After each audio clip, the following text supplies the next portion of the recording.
Document. Part 6 of Alien Council called it cheating, but it was just human instinct.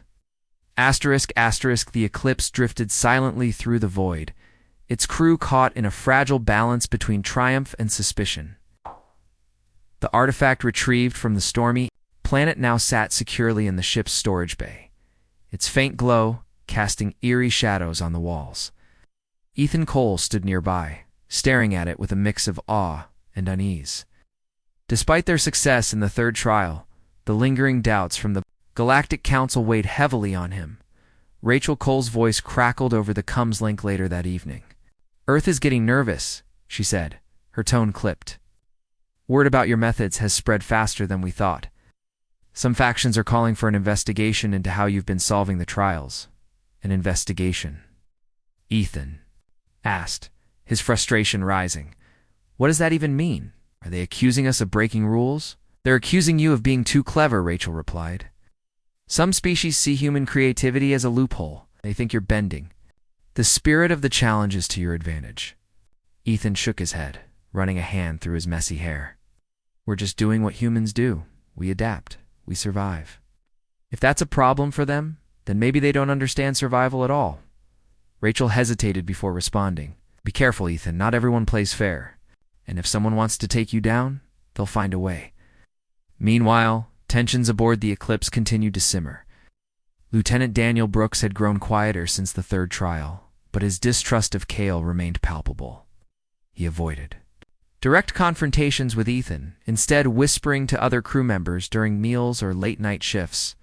His words planted seeds of doubt, and soon, murmurs of suspicion began to spread. Captain Laura Hayes noticed the growing divide and called a meeting in the briefing room. "I don't care what Brooks says behind closed doors," she began, her voice firm. "Cale has proven himself time and again. If anyone questions his loyalty, they can come to me directly. Understood?" The crew nodded, though some looked uneasy. Brooks kept his gaze fixed on the floor, his jaw clenched tightly. After the meeting, Ethan confronted Brooks in the corridor. "Why are you still trying to turn people against Cale?" he demanded. "He's saved our lives more times than I can count." Brooks glared at him. Or maybe he's setting us up to fail when it matters most. "How do you know he's not reporting everything back to the Council or worse, the Verith?" Ethan clenched his fists, fighting the urge to shout. "Because he's here, risking his life alongside us. That's how I know." Brooks sneered. "You're blind, Cole. You always have been." Before Ethan could respond, Cale appeared at the end of the hallway. "Is there a problem?" he asked, his voice calm but cautious. "No problem," Ethan muttered, brushing past Brooks. "Just another day on this ship." The next morning, the Eclipse received new coordinates from the Galactic Council. The message was brief, offering no details about the nature of the fourth trial. As the crew prepared to depart, Ethan felt a gnawing sense of unease. Something about the timing felt off, as if the Council was deliberately keeping them in the dark. When they arrived at the designated location, they found themselves orbiting a massive asteroid field. Unlike the desolate rocks they had encountered before, these asteroids were rich with minerals and glowing faintly with energy. A holographic figure materialized before them, its voice echoing through the chamber. "For your fourth trial," it intoned, "you must construct a self-sustaining orbital forge capable of producing energy shields. Resources are limited. Begin." Ethan exchanged a glance with Cale. Building an orbital forge was no small task, especially with the materials provided. But they had faced tougher challenges before. Work began immediately. Ethan and Cale scoured the asteroid field, collecting raw materials and salvaging parts from derelict ships floating in the void. The process was grueling, requiring long hours of labor and constant improvisation. Cale's knowledge of Jerry technology proved invaluable, while Ethan's ingenuity allowed them to overcome obstacles that would have stumped others as they worked. Brooks grew increasingly agitated. He hovered around the engineering bay, watching their progress with a critical eye. One day, he approached Ethan, his expression grim. "You're making a mistake," he said. "This whole thing feels like a setup. What if the Council isn't testing us at all?" What if they're just gathering intel on our tech? We're building an energy shield, not a weapon, Ethan replied, exasperated. Even if they wanted to spy on us, this wouldn't give him much. Brooks shook his head. You're missing the bigger picture, Cole. Every move we make gives them more leverage. Trust me, they're not on our side. Ethan opened his mouth to argue but stopped himself. Arguing with Brooks was pointless. The man's distrust ran too deep. Instead, he turned back to the forge, focusing on the task at hand. Progress was slow, but steady. By the third day, the forge began to take shape. Its structure was a patchwork of human and Jerry designs, blending functionality with efficiency. Ethan tested the prototype repeatedly, tweaking settings and reinforcing weak points. Cale monitored the energy flow, ensuring stability. But as the deadline approached, disaster struck. During a routine test, a malfunction caused the forge to overload, sending sparks flying across the bay. Ethan shouted for everyone to evacuate, but Brooks hesitated, staring at the controls with a strange intensity. "What are you doing?" Ethan yelled, grabbing Brooks by the arm. "Get out of here." Brooks shrugged him off, his eyes wild. "If I destroy it, they'll disqualify us. Better that than handing over something they can use against us." Before Ethan could stop him, Brooks yanked a panel loose, triggering a cascade of failures. The forge erupted in a shower of sparks, collapsing into a heap of twisted metal. "You idiot!" Ethan roared, shoving Brooks away. "Do you realize what you've done?" Brooks didn't respond. His face was pale, his hands trembling as he backed toward the exit. "It was the only way," he muttered. "They'll never trust us anyway." Ethan stared at him, anger boiling inside. For weeks, Brooks had sown discord among the crew, questioning Cale's loyalty and undermining their efforts. It was paranoia. It cost them everything. The explosion drew the attention of the entire crew. Captain Hayes arrived moments later, her expression furious. "What happened here?" she demanded. "Brooks sabotaged the forge," Ethan said, pointing at the lieutenant. "He destroyed it on purpose." Hayes turned to Brooks, her voice cold. "Is this true?" Brooks met her gaze defiantly. "Yes, and I'd do it again." "Can't trust the council or anyone else? They're using us." Hayes took a step closer, her voice low and dangerous. "You've jeopardized this mission and humanity's future. Consider yourself relieved of duty." Brooks didn't resist. As two crew members escorted him away, the room fell silent, the weight of his betrayal settling over everyone. With time running out, Ethan and Cale worked tirelessly to salvage what they could. Using spare parts and fragments of the damaged forge, they rebuilt the device piece by piece. Exhaustion blurred their vision, but neither of them gave up. They knew failure wasn't an option, not after everything they had sacrificed. Finally, with minutes to spare, the forge roared to life. Bright arcs of energy pulsed through, its core stabilizing into a shimmering shield. The holographic figure reappeared, nodding approvingly. "Well done. Your ingenuity has once again proven itself." Ethan slumped against the wall, relief washing over him. Beside him, Cale smiled faintly, his luminous eyes reflecting quiet pride. Back aboard the Eclipse, the mood was subdued. Brooks' actions had shaken the crew, leaving them wary and distrustful. Even Captain Hayes seemed less confident, her usual stoicism replaced by a quiet sadness. That night, Ethan found himself alone in the observation deck, gazing out at the stars. Cale joined him shortly after, standing silently beside him. "We cannot control the actions of others," Cale said softly, "but we can choose how we respond." Ethan nodded, though his mind was heavy with doubt. Brooks' betrayal had reminded him of the fragility of trust not just among allies, but within humanity itself. Could they truly unite under such pressure? Or would fear and suspicion tear them apart? As he stared into the endless expanse of space, Ethan realized the hardest battles weren't fought with weapons or machines. They were fought within the struggle to believe in each other. Even when the odds seemed insurmountable, and yet, despite everything, hope burned brightly in his chest. Humanity's instincts, the same instincts that drove them to explore, adapt, and endure, were still their greatest strength. Little did he know, the trials ahead would test that strength like never before. *** document. Part 5 of Alien Council called it cheating, but it was just human instinct ***. The victory from the second trial brought a brief moment of relief to the crew of the Eclipse. For the first time in weeks, laughter echoed through the corridors, and even Lieutenant Daniel Brooks seemed less hostile. But Ethan Cole knew better than to let his guard down. The success of their cloaking device had earned them praise from the Galactic Council, but it also made them a bigger target. Word of their alliance with Kale and the Council was spreading, and not everyone viewed it favorably. Back on Earth, Rachel Cole worked tirelessly at the United Earth Defense Command UEDC, analyzing intercepted transmissions and monitoring alien activity. Her voice crackled over the comms link one evening as Ethan sat in the engineering bay reviewing data from the trials. "We've picked up chatter about you," she said, her tone tense. "Some factions are calling your methods unethical. They're accusing humanity of cheating." "Cheating?" Ethan repeated, incredulous. "How is using our instincts cheating?" Rachel sighed. "Not everyone sees creativity and adaptability the way we do. To some species, following rules strictly is more important than results." The Verith. "Well, they're using this as an excuse to call for your disqualification." Ethan clenched his fists. "So now they're trying to sabotage us before we even finish the trials." "It looks that way," Rachel admitted. "Be careful, Ethan.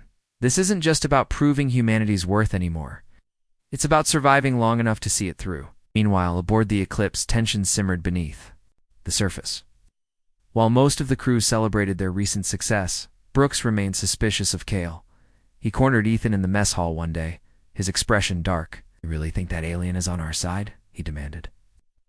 "He's feeding information to the Council, or worse, to the Verith."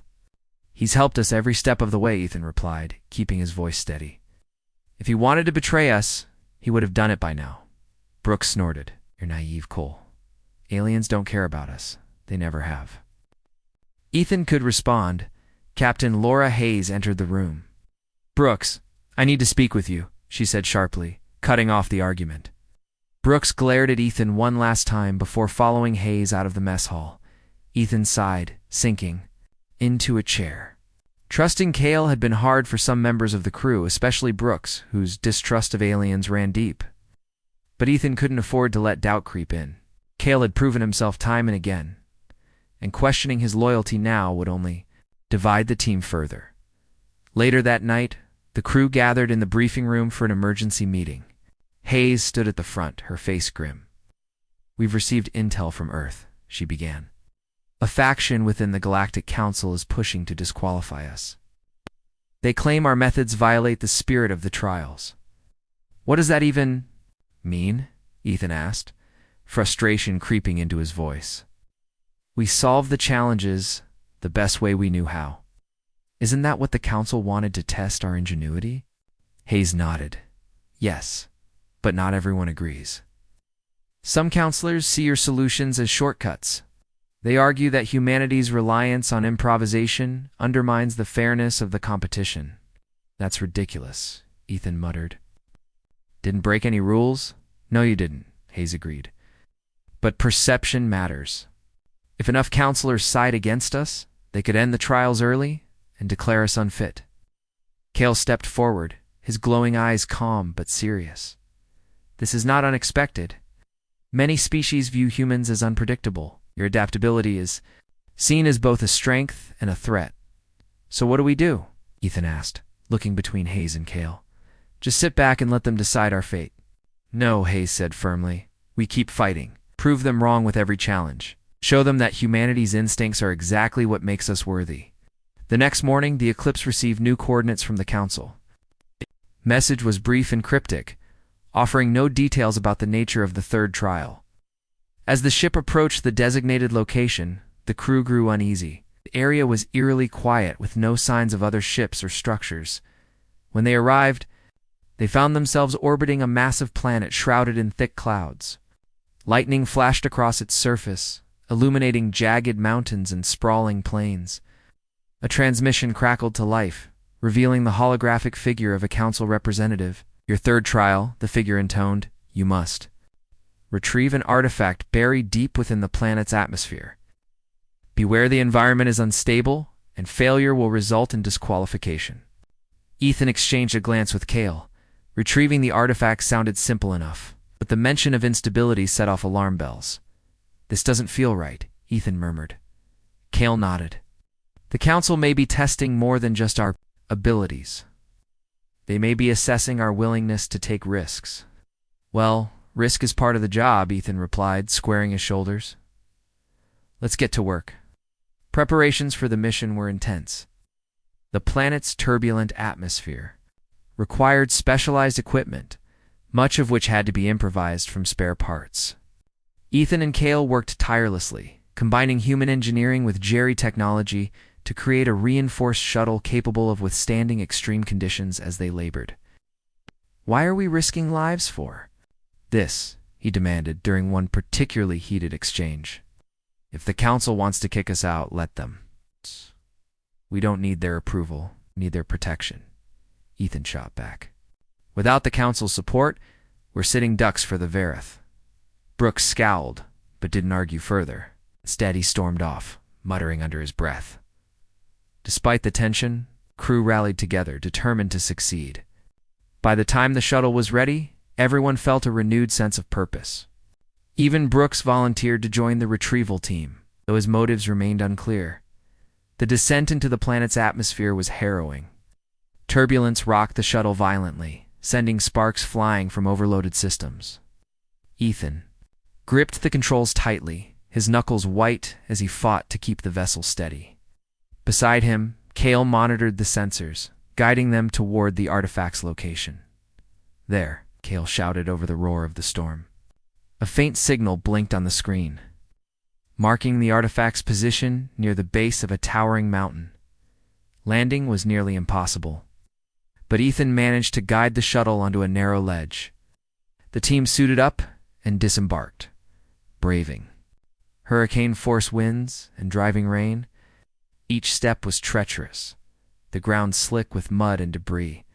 When they finally reached the artifact, it was smaller than expected, a crystalline object pulsing with an otherworldly glow. Ethan reached for it, but a sudden tremor shook the ground, nearly knocking him off his feet. Brooks steadied him, his usual hostility replaced by grim determination. "Grab it and let's go," Brooks barked. "This place is falling apart." Ethan nodded, securing the artifact in a protective case. As they turned to leave, a massive landslide blocked their path, forcing them to find another route back to the shuttle. Time was running out, and the storm showed no signs of easing. The return journey was a blur of chaos and adrenaline. The shuttle's systems were failing, and visibility was almost non-existent. Ethan piloted the craft with sheer instinct, trusting Kale's guidance to navigate the treacherous terrain. When they finally broke free of the atmosphere, the entire crew erupted in cheers. Back aboard the Eclipse, Captain Hayes greeted them with a mixture of pride and concern. "Well done," she said. "But don't celebrate yet. The Council hasn't announced their decision." Ethan nodded, too exhausted to speak. He handed the artifact to Kale, who studied it closely. "This contains knowledge," Kale said softly. "Perhaps insights into ancient civilizations, or weapons." "Either way, it's valuable," Ethan replied. "Let's hope the Council sees it that way too." Hours later, the Council's verdict arrived. A holographic figure appeared. Once again, its expression unreadable. "You have completed the third trial," it declared. However, allegations of misconduct persist. A final judgment will be rendered after the remaining challenges. Ethan exhaled sharply, relief mingling with frustration. They had succeeded. Again, but the political games threatened to overshadow their achievements that night.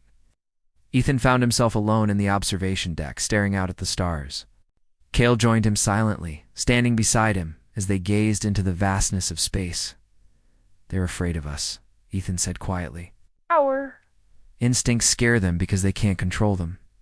Kale nodded. "Fear often leads to misunderstanding. But fear can also be overcome. You have shown great courage, Ethan. Do not lose sight of that." Ethan smiled faintly, feeling a flicker of hope despite the uncertainty ahead. Humanity's journey was far from over, but as long as they trusted, their instincts and each other, they had a chance to survive. Little did he know, the greatest betrayal was still to come. *** document. Part 4 of Alien Council called it cheating butt. It was just human instinct ***. The victory over the first trial brought a wave of relief to the crew of the Eclipse. As Ethan and Cale stepped back onto the ship, Captain Laura Hayes greeted them with a mix of pride and caution. "Good work," she said, her tone measured. "But don't let your guard down. This is just the beginning." Ethan nodded, though. His body felt heavy with exhaustion. His hands were still stained with grease from repairing the generator, and his mind buzzed with the adrenaline of narrowly escaping danger. Cale stood beside him, equally worn but steady. The alien's calm demeanor provided a grounding presence. Even as tensions simmered among the human crew, Lieutenant Daniel Brooks lingered nearby, arms crossed and jaw tight. He had been silent during the celebration, watching Ethan and Cale with an unreadable expression. When Ethan caught his eye, Brooks turned away, muttering under his breath. Ethan sighed inwardly. Trusting Cale had been hard for some members of the crew, especially Brooks, who still saw all aliens as potential threats. Later that evening, Ethan sat in the engineering bay, reviewing the data they had collected during the trial. Every detail mattered: the materials used, the energy patterns observed, the traps encountered. If they wanted to succeed in future trials, they needed to learn from their mistakes and adapt. Cale joined him, carrying a tray of food. "You should eat," he said, setting it down on the workbench. "Your body needs rest and nourishment." "I know," Ethan replied, rubbing his temples. "But I can't stop thinking about what comes next. The Council didn't give us much time between trials. We need to be ready." Cale nodded, his luminous eyes thoughtful. "The challenges will only grow harder, but we have proven ourselves capable." "That's assuming the Council plays fair," Ethan muttered. "What if they're testing more than just our ingenuity? What if they're looking for excuses to fail us?" Cale hesitated before answering. "I believe the Council values honesty. However, not all species share their impartiality. Some may try to influence the outcome." Ethan frowned. "It is possible," Cale admitted. "They have long opposed humanity's inclusion in galactic affairs. If they discover our alliance with the Council, they may act." Ethan leaned back in his chair, staring at the ceiling. The weight of the situation pressed down on him. The trials weren't just about proving humanity's worth, it's also about navigating a web of political intrigue and hidden agendas. One wrong move could undo everything they had worked for. The next morning, the crew gathered in the briefing room to discuss the results of the first trial. Captain Hayes stood at the front, her expression serious. "We've received a message from the Galactic Council," she began.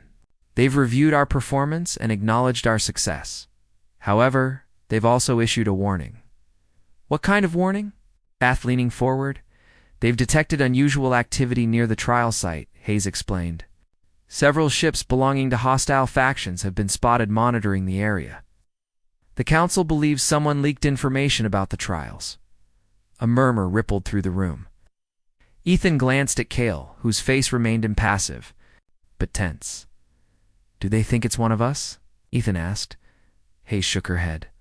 "Not necessarily, but leaks happen. And now we're exposed. If word gets out that humanity has allied with the Council and with the Geriat, could provoke retaliation." Rachel Cole's voice crackled over the comms link. "Retaliation from whom?" "The Verith, most likely," Hayes replied. "But we can't rule out other factions. The Council operates on fragile neutrality. Any disruption could destabilize the entire system." Ethan clenched his fists. "So we're targets now. Great." Hayes fixed him with a stern look. "That's why we need to stay vigilant. No unnecessary transmissions, no risky maneuvers, and above all, no internal disputes." Her gaze lingered on Brooks, who shifted uncomfortably in his seat. "Understood?" she added pointedly. "Yes, Captain," Brooks muttered, avoiding eye contact. As the days passed, paranoia settled over the Eclipse. Crew members kept to themselves, speaking in hushed tones when discussing the trials or the Council. Even Rachel's updates from Earth became less frequent, as UEDC officials feared intercepted communications might reveal sensitive information. Ethan threw himself into preparations for the second trial, determined to focus on what they could control. With Cale's help, he refined the tools and techniques they had developed during the first challenge. They experimented with new combinations of human and Jerry technology, pushing the limits of what was possible, but progress came at a cost. Sleep eluded Ethan, and his temper grew shorter with each passing day. During one particularly frustrating session, he snapped at Cale after a prototype malfunctioned. "This isn't working," he shouted, slamming his fist against the workbench. Cale flinched but didn't respond immediately. Instead, he waited until Ethan calmed down before speaking. "Failure is part of learning," he said gently. "Even my people encounter setbacks. What matters is how we respond." Ethan sighed, running a hand through his disheveled hair. "I know, I'm sorry, it's just, there's so much riding on this." "I understand," Cale replied. "But anger will not solve our problems. Patience and cooperation will." Ethan nodded, feeling a pang of guilt. Cale had stood by him through everything, offering guidance and support without complaint. Losing his temper wasn't fair, not to Cale and not to the mission. Meanwhile, tensions aboard the ship continued to rise. Brooks grew increasingly vocal about his distrust of Cale, accusing him of withholding information about the Council's true intentions. "How do we know he's not feeding them intel?" he demanded during a heated argument in the mess hall. "He's helping us survive," Ethan shot back. "Without him, we'd never have made it through the first trial." "Sure," Brooks sneered, "because trusting an alien always works out so well." Before Ethan could respond, Captain Hayes intervened. "Enough. Brooks, if you have concerns, bring them to me privately. Public accusations won't help anyone." Brooks glared at her but backed down, storming off toward his quarters. Hayes turned to Ethan, her expression softening. "He's scared, Ethan. We all are. Just keep doing what you're doing. Don't let him get to you." Ethan nodded. Though he couldn't shake the feeling that Brooks' hostility was spreading, other crew members began casting wary glances at Cale, whispering behind his back. Ethan tried to reassure them, emphasizing Cale's contributions and loyalty. But doubts lingered. The second trial arrived sooner than expected. The coordinates led the Eclipse to a desolate asteroid field, where jagged rocks floated silently against the backdrop of endless space. The structure awaiting them was smaller than the previous one, its surface covered in intricate carvings that pulsed faintly. "With light, this place feels wrong," Ethan murmured as they approached. Cale nodded. "It is older, perhaps remnants of an ancient civilization." Inside, the air was thick with static electricity, making the hairs on Ethan's neck stand on end. A holographic figure appeared, this time accompanied by a low hum that resonated deep within their bones. "For your second trial," the figure intoned, "you must create a device capable of cloaking your vessel from detection. Resources are limited. Begin." Ethan exchanged a glance with Cale. Cloaking technology was advanced even by Jerry standards. Could they really build something functional with scraps? "We'll make it work," Ethan said firmly, squaring his shoulders. The task proved grueling. The materials provided were minimal and poorly suited for the job. Wires frayed, circuits overheated, and every attempt seemed doomed to fail. Frustration mounted as hours ticked by, and the deadline loomed closer. At one point, the device short-circuited, sending sparks flying. Ethan swore loudly, slumping against the wall in defeat. "It's impossible," he muttered.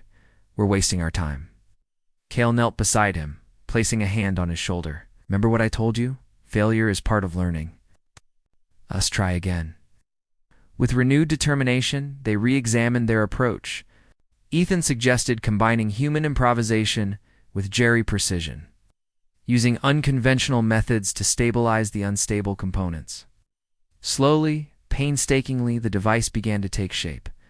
When the final piece clicked into place, the chamber fell silent. For a moment, nothing happened. Then the hologram reappeared, nodding approvingly. "Well done. Your vessel is now concealed from detection." Ethan exhaled sharply, relief washing over him. Beside him, Cale smiled faintly, his eyes reflecting quiet pride. Back on the Eclipse, the crew erupted in cheers once again. Even Brooks offered a grudging nod of approval, though his expression remained guarded. Captain Hayes clapped Ethan on the back, her usual stoicism softened by genuine admiration. "You did it," she said simply. Ethan grinned, though fatigue tugged at the edges of his consciousness. "Yeah, we did." As the celebration died down, Ethan found himself alone in the observation deck, gazing out at the stars. Despite their success, the road ahead remained uncertain. Leaks, betrayals, and enemies lurked in the shadows, waiting to exploit any weakness.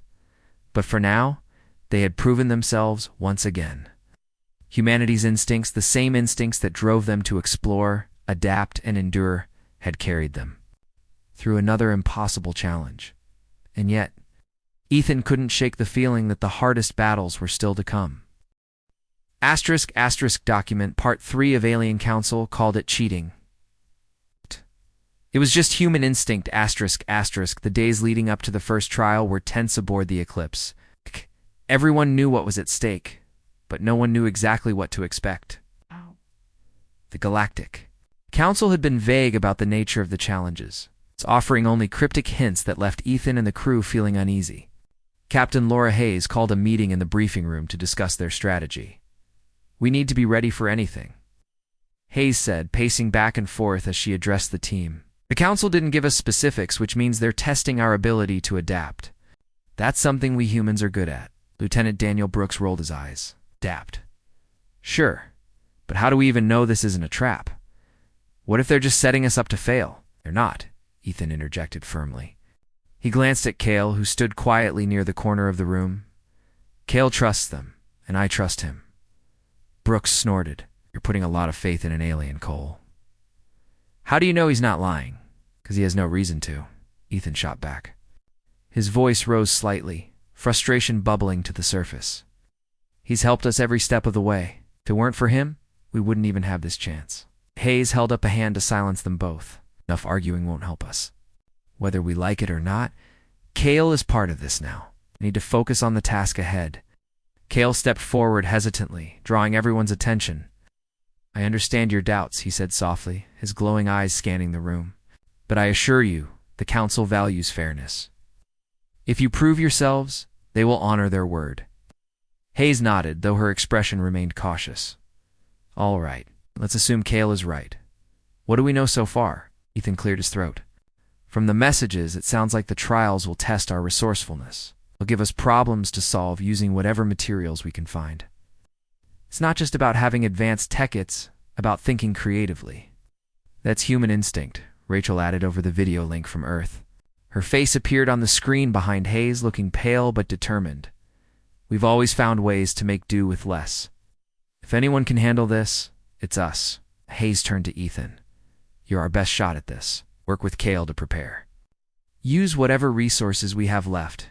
Remember, we're counting on you." Over the next few days, Ethan and Cale spent nearly every waking moment preparing for the unknown challenge. They scoured the Eclipse for spare parts, tools, and raw materials. Anything that could be repurposed or modified was set aside. The ship's storage bays became a chaotic workshop filled with wires, metal scraps, and half-finished prototypes. At first, their collaboration went smoothly. Cale introduced Ethan 2 new concepts from Jerry Technology, showing him how to manipulate energy fields and quantum patterns. In return, Ethan demonstrated human ingenuity, improvising solutions with limited resources. Together, they created tools neither species could have built alone. But as the trial drew closer, tensions began to surface. Cale grew frustrated with Ethan's reliance on intuition rather than precise calculations. "Your methods are unpredictable," Cale said one evening as they worked late into the night. "How can you be sure something will work without testing every variable?" "I don't have time to test everything," Ethan replied, tightening a bolt with more force than necessary. "Sometimes, you just have to go with your gut." Cale tilted his head, clearly confused. "Gut? You mean instinct?" "Yeah," Ethan said, smiling faintly despite his exhaustion. "It's how we get things done when the odds are against us." Cale frowned, his luminous eyes narrowing. "Instinct may serve you well in small tasks, but These trials will require precision. One mistake could cost us everything. Ethan sighed, realizing Cale had a point. Fine, we'll double-check everything. But don't forget, my instincts got us this far.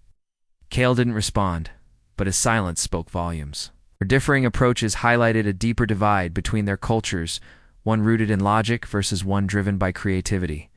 Despite their mutual respect, the tension lingered, adding pressure to an already stressful situation. Meanwhile, the rest of the crew prepared in their own ways.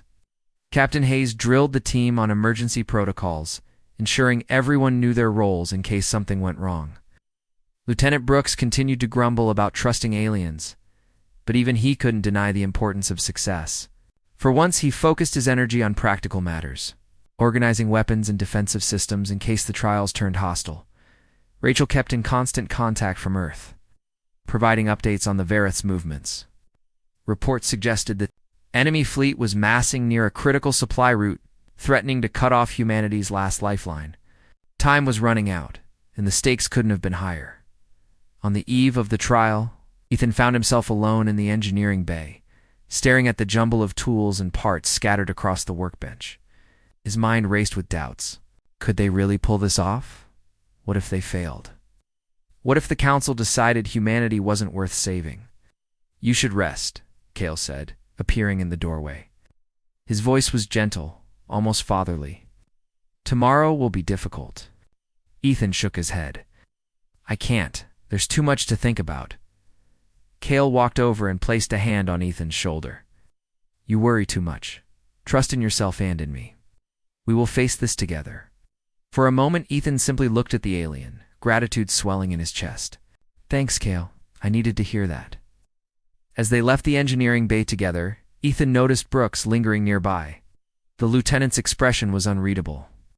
But there was something in his stance, something softer, less aggressive than usual.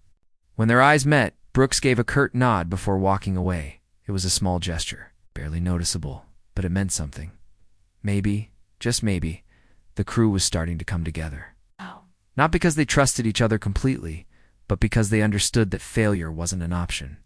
The next morning, the Eclipse arrived at the designated coordinates for the trial. A massive structure floated in the void ahead, its design unlike anything Ethan had ever seen. It was a labyrinthine construct made of shifting panels and glowing conduits. The air around it hummed with energy, sending shivers down Ethan's spine. This is it, Captain Hayes said over the comms. Good luck, Cole. We're counting on you. Ethan took a deep breath, gripping the toolkit tightly in his hands. Beside him, Cale stood tall, his posture calm but alert. Together, they stepped onto the platform leading into the structure. Inside, the walls shimmered with light, forming patterns that seemed to pulse with life. A holographic figure materialized. Before them, an alien representative of the Galactic Council. Its voice echoed through the chamber, calm and authoritative. Welcome, humans. To prove your worthiness, you must complete 3 tasks. Each will test your ability to overcome obstacles using only the resources provided. Begin when ready. Ethan exchanged a glance with Cale, then nodded. Let's do this. The first task appeared before them, a broken generator surrounded by piles of scrap metal and loose wiring. The goal was simple: to restore power to the structure, but nothing about the setup was straightforward. The components were mismatched, some damaged beyond repair, others unfamiliar entirely. Ethan crouched beside the generator, examining it closely. This is going to take some creativity, he muttered. Cale knelt beside him, his eyes scanning the debris. We must prioritize functionality over perfection. Start with the core. Working quickly, they began assembling pieces, combining human engineering with Jerry principles. Ethan's hands moved instinctively, guided by years of experience. Cale monitored the energy flow, adjusting settings to ensure stability. For the first time, their contrasting methods complemented each other perfectly. Hours passed in a blur of sweat and determination. Just as exhaustion began to set in, the generator roared to life, bathing the chamber in bright light. The hologram reappeared, nodding approvingly. Well done. Proceed to the next task. Ethan let out a shaky laugh, relief washing over him. One down, 2 to go. But as they moved deeper into the structure, the challenges grew more complex and more dangerous. Traps lurked in unexpected places, forcing them to rely on quick thinking and teamwork. At one point, a collapsing walkway nearly sent Ethan plummeting into a chasm. Cale grabbed him just in time, pulling him to safety. "You saved my life," Ethan said, breathing heavily as he steadied himself. "It is what allies do," Cale replied simply, though his eyes betrayed a flicker of concern. By the time they reached the final task, both were battered and exhausted. The last challenge involved constructing a device capable of stabilizing a volatile energy field. It required precision and innovation, a true test of their combined abilities. As they worked, Ethan felt a renewed sense of purpose. This wasn't just about survival anymore. It was about proving that humanity's instincts that drove them to explore, create, and endure were strengths, not weaknesses. When the device finally activated, halting the unstable field, the hologram returned one final time. "Congratulations. You have completed the trial. Your performance will be reviewed by the council." Ethan slumped against the wall, utterly drained, but triumphant. Cale joined him, his usually stoic demeanor softened by a hint of pride. "We did it," Ethan said, his voice hoarse but filled with emotion. *** document. Part 2 of Alien Council called it cheating, but it was just human instinct. ***. Ethan Cole stood in the engineering bay, staring at the strange device Cale had brought with him. It was small, no bigger than a human hand, and made of a smooth metallic material that seemed to shimmer faintly under the harsh fluorescent lights. The alien had explained that it was a communication beacon, designed to send signals across vast distances of space. But something about it intrigued Ethan beyond its apparent purpose. Cale watched him closely, his large, luminous eyes reflecting curiosity. "You wish to understand how it works?" he asked, his voice hesitant but warm. Ethan nodded. "If we can figure out your tech, maybe we can use it to contact other allies. Or at least warn Earth about what's coming." Cale hesitated for a moment before nodding slowly. "I will help you. You must promise not to misuse it. My people value trust above all else." "I get it," Ethan replied, meeting the alien's gaze. "Trust is important. I wouldn't ask for your help if I didn't mean it." The two began working side by side, dismantling the beacon carefully. As they did, Cale shared bits of information about his species' technology. Unlike humans, who relied heavily on brute force and mechanical systems, the Jerry used energy patterns and quantum fields to power their devices. To Ethan, it sounded almost magical, a blend of science and art that left him both awestruck and frustrated. Couldn't grasp some of the concepts right away, but Cale was patient, explaining things step by step until Ethan could follow along. Their collaboration drew attention from the rest of the crew. Some were curious, others skeptical. Lieutenant Daniel Brooks remained openly hostile, often glaring at Cale whenever he passed through the corridors. One day, as Ethan and Cale worked late into the night, Brooks stormed into the engineering. "Bay, what are you doing down here?" he demanded, his tone sharp. "This isn't a playground for aliens." Ethan straightened, irritation flashing across his face. "We're trying to fix this beacon so we can reach out for help. Something you should care about, considering our situation," Brooks sneered. "Help? From who? Aliens like him?" He jabbed a finger toward Cale. "They'll stab us in the back the first chance they get." "That's enough," Ethan shot back. "Cale saved our shuttle. If anything, we owe him." "Owe him," Brooks scoffed. "We don't owe anyone. Especially not creatures who sit on the sidelines while their so-called neutral friends let us die." Cale flinched visibly at the accusation, but Ethan stepped between them before the argument could escalate further. "Look, Brooks, I'm not asking you to trust him. I'm just saying we need every advantage we can get. And right now, Cale is giving us one." Brooks clenched his fists, clearly wanting to argue more, but he finally turned and walked away, muttering under his breath. Ethan sighed, rubbing his temples. Dealing with Brooks was exhausting, but he knew the man wasn't entirely wrong. Trusting an alien of N1, as seemingly harmless as Cale, was risky. Still, Ethan believed it was worth the gamble. Over the next few days, progress on the beacon accelerated. With Cale's guidance, Ethan managed to repair the damaged components, restoring its ability to transmit signals. They tested it cautiously, sending short bursts of encoded messages into the void. At first, there was no response. Then, one evening, the device lit up with a soft hum, indicating a reply. Ethan's heart raced as he decoded the message. It was brief and cryptic, written in a language neither he nor Cale recognized. Frustrated but determined, Ethan spent hours, cross-referencing symbols and patterns, piecing together fragments of meaning. Finally, he stumbled upon something significant. The message mentioned a group called the Galactic Council. The what? Rachel Cole, Ethan's sister, asked over a secure video link. She sat in her office at the United Earth Defense Command UEDC, her expression tense as she listened to his explanation. The Galactic Council, Ethan repeated. From what I can tell, it's some kind of governing body that oversees relations.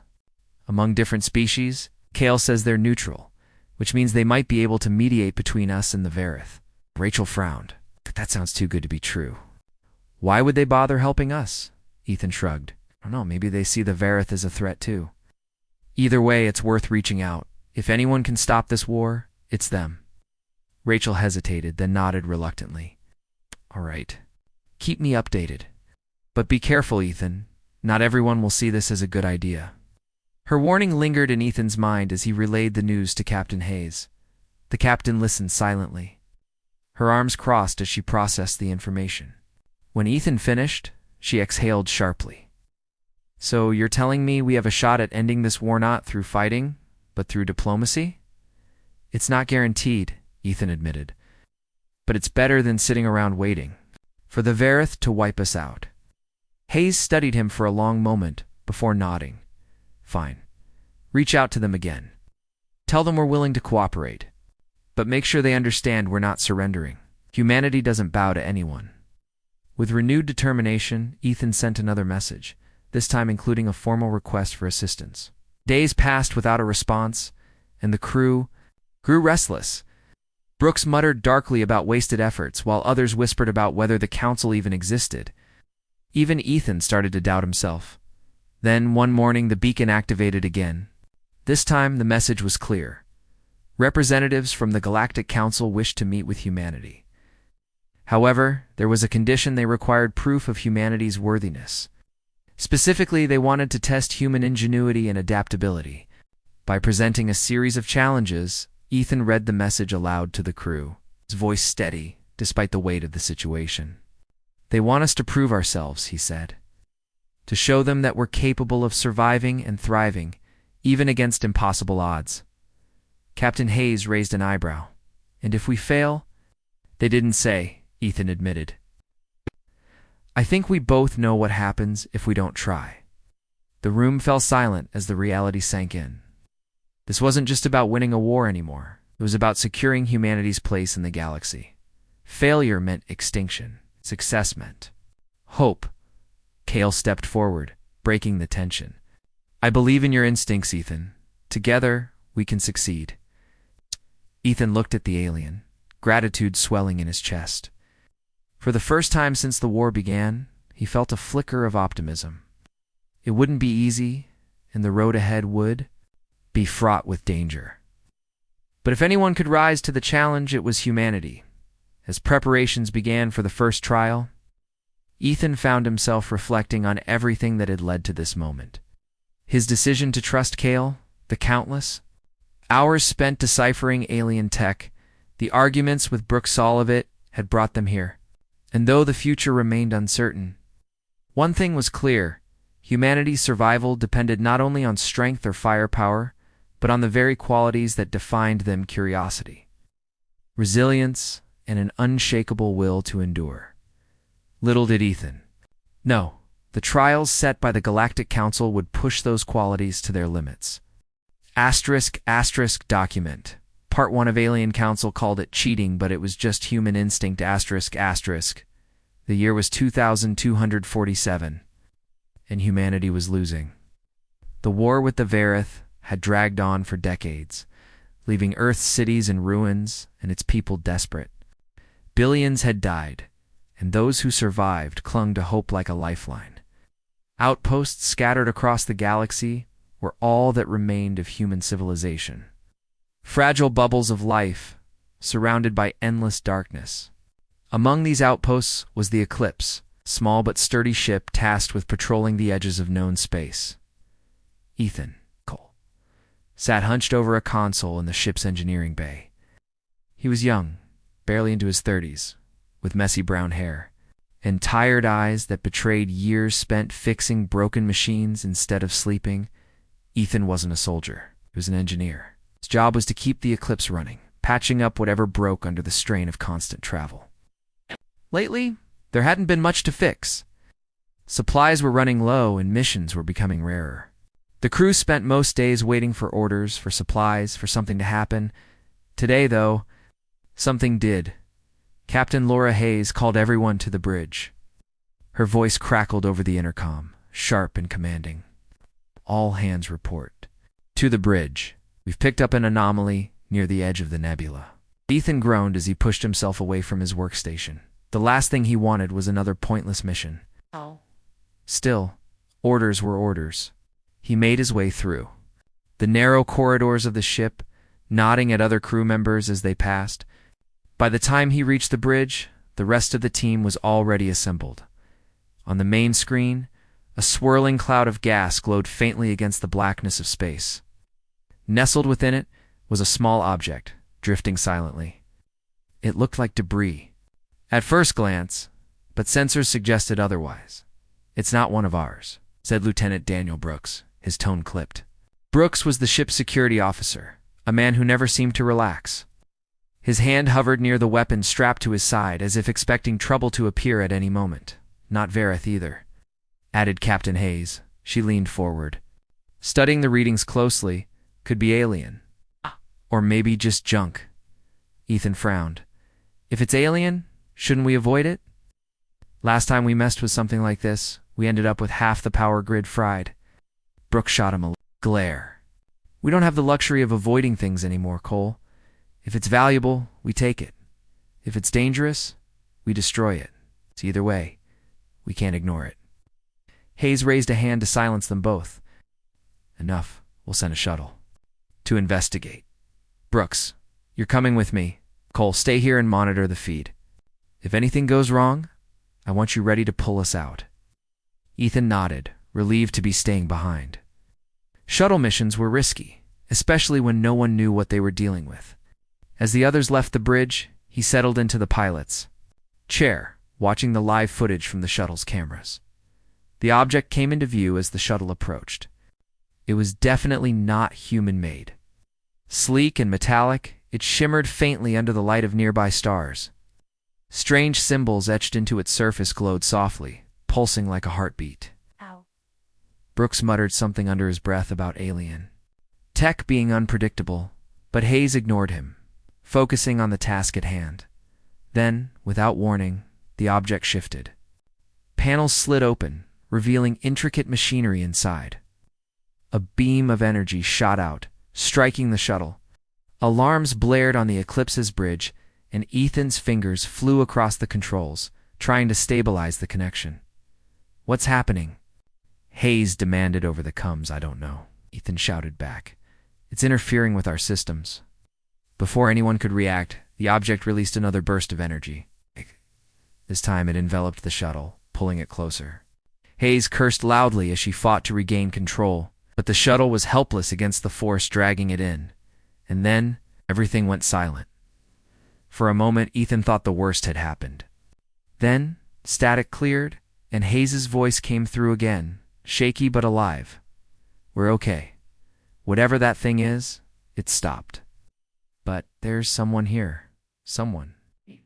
Ethan repeated, confused. "A survivor," Hayes clarified. "Like they were trapped inside. They're injured but alive." Ethan hesitated. Survivors were rare in deep space, especially aliens.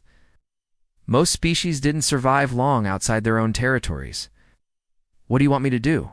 "Prepare the medbay," Hayes ordered. "Get ready to bring them aboard." Time the shuttle returned to the Eclipse, the entire crew was waiting.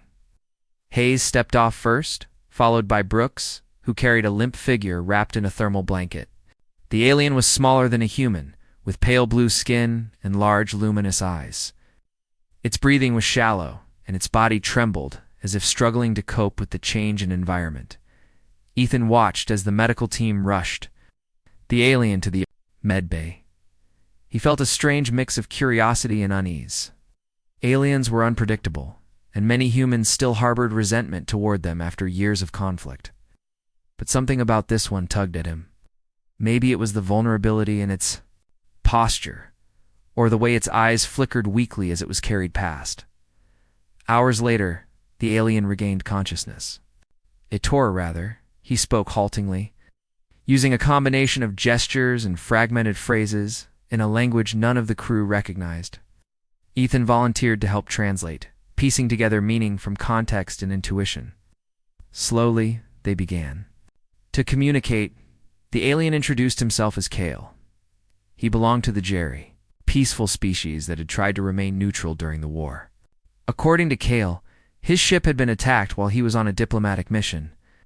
He had been stranded for weeks, drifting aimlessly until the eclipse found him. As Ethan listened, couldn't help but feel a pang of sympathy. Kale's story mirrored humanity's own struggles, a race caught between larger powers, fighting to survive.